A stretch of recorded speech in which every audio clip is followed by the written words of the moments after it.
মানসিক শক্তি সেই শক্তি যা আমাদের চিন্তা এবং মনোভাবের মাধ্যমে পৃথিবীকে পরিবর্তন করতে সক্ষম করে। যখন আপনার মন দিয়ে থাকে তখন কোনো কিছুই আপনার পথের বাধা হতে পারে না। মানসিক শক্তি কোনো বাহ্যিক সম্পদ নয়, এটি আপনার অভ্যন্তরীণ বিশ্বাস এবং মনোভাবের একটি প্রকাশ।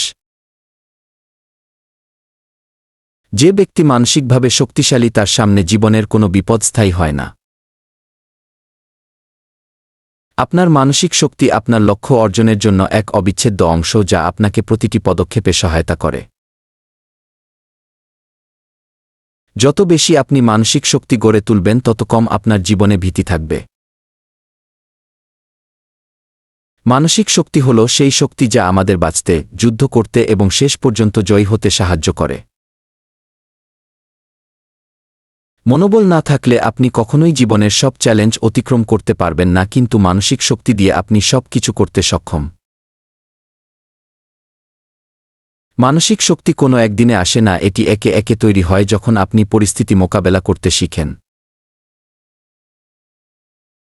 আপনার মানসিক শক্তির সাথে যখন আপনার লক্ষ্য মিলে যায় তখন আপনি জীবনের সবচেয়ে কঠিন পথও সহজে অতিক্রম করতে পারবেন। আপনার মানসিক শক্তি আপনার জীবনের অন্যতম বড় সম্পদ এবং একে কখনো হারাতে দেবেন না।